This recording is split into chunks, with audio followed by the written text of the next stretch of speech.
Pera, papel lang naman, numero lang sa screen. Pero bakit parang dito nakabase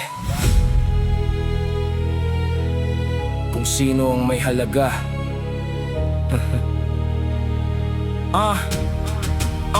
May nakasama kong lalaking kayod buong araw. Sugatan ng kamay pero tuloy pa rin ang galaw. 12 dolyar buong araw na sahod, pero pag uwi nakangiti pa rin kahit pagod. Habang may mayaman na 1,000 kada oras ang kita. Dead masagutom basta sarili lang ang bida. Ayaw gumastos kahit pagkain ang nangangailangan, pero sa social media puro love ang pinaglalaban. Di ko sinasabing lahat ng mayaman masama. May mabubuti rin akong nakilala, totoo naman talaga. Pero karamihan ng pinakamabubuting puso, sila pa yung halos walang maipang tusto. Mahihirap na nanay naghahati ng pagkain, batang manggagawa tumutulong kahit sa Latin. Habang ang iba nalunod na sa kasakiman, nakalimutan na ang tunay na kahulugan ng kabutihan.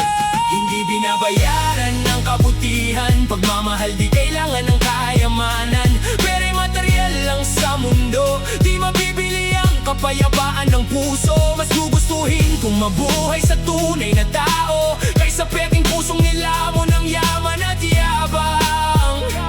Kung pagmamahal ang unahin kaysa kasakiman, baka makahinga na ulit ang sangkatauhan.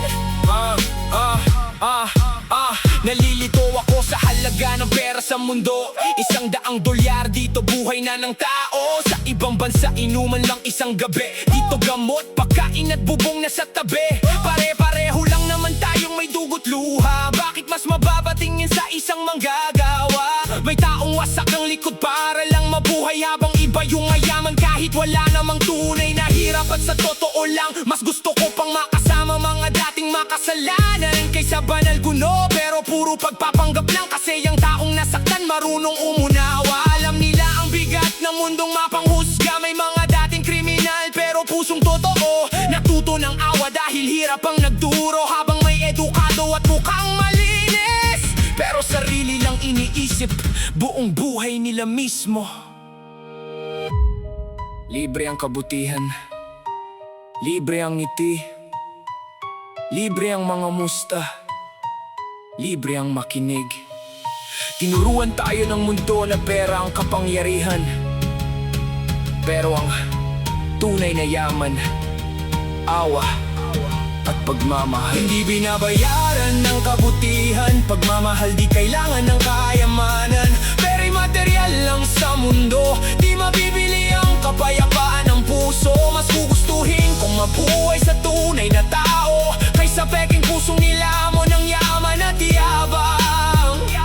Kung pagmamahal ang unahin kaysa kasakiman, baka makahinga na ulit ang sangkatauhan.